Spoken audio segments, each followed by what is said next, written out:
Mr. Toad. It is a sunny morning in summer. Mole and Rat are having breakfast.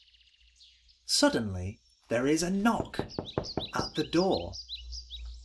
Mole goes to the door and comes back with Badger.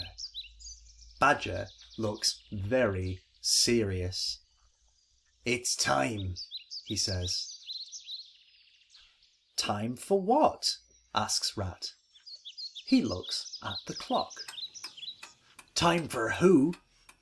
says Badger. "Time for Toad. We must talk to him.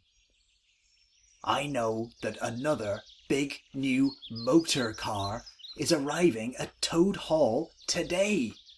We must go and talk to Toad before it's too late." "Good," says Rat. "We must save poor Toad." When they arrive at Toad Hall, a big red car is in front of the house. Toad is coming out of the house. He is wearing goggles, a cap, an enormous coat, and gloves. "Hello," he says when he sees them. "Take him inside," says Badger to Rat and Mole.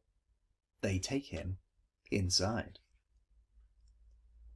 "Now, Toad," says Badger, "take these stupid clothes off." "No," says Toad. "Why are you doing this?" "Take his clothes off," Badger orders. Rat sits on Toad and Mole takes off Toad's motor clothes. "Now, Toad," says Badger, "you don't listen to our advice.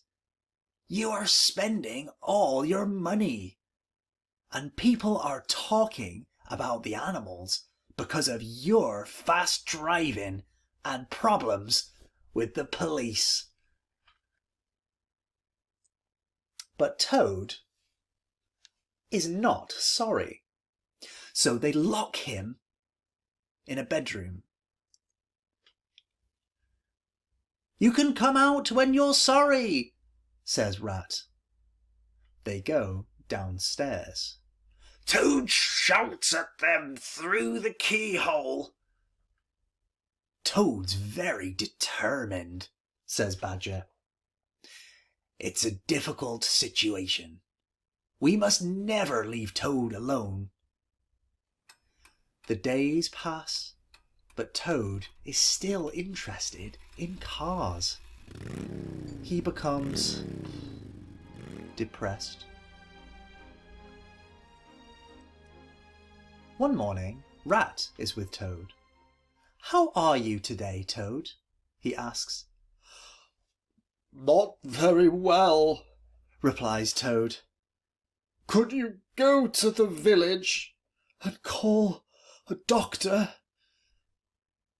Rat is worried. "A doctor? He must be very ill." He goes out of the room and locks the door.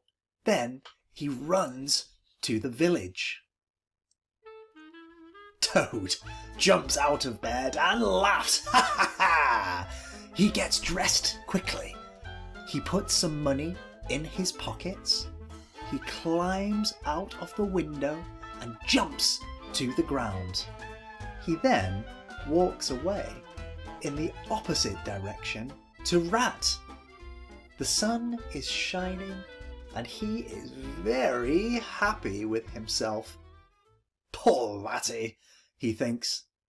"He's a very good animal, but not very intelligent. I must educate him one day." He arrives in a small town and sees a sign, "The Red Lion." Toad is very hungry.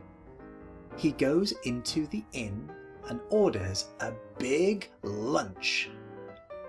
Suddenly, he hears "toot toot" and sees a car outside the inn. The people get out and go into the inn. Toad walks outside. He looks at the car. I wonder, he thinks, if this type of car starts easily. In a dream, he starts the car, then sits in the driver's seat and drives away. He doesn't think about right or wrong. He drives faster and faster. Big mistake, Toad. We must punish this villain severely, says the magistrate. He's guilty, first of all, of stealing a motor car, secondly, of driving dangerously, and thirdly, of being rude to the police. I give you 20 years in prison. Poor Toad is locked up in prison. What will happen next? See you next time for Chapter 6.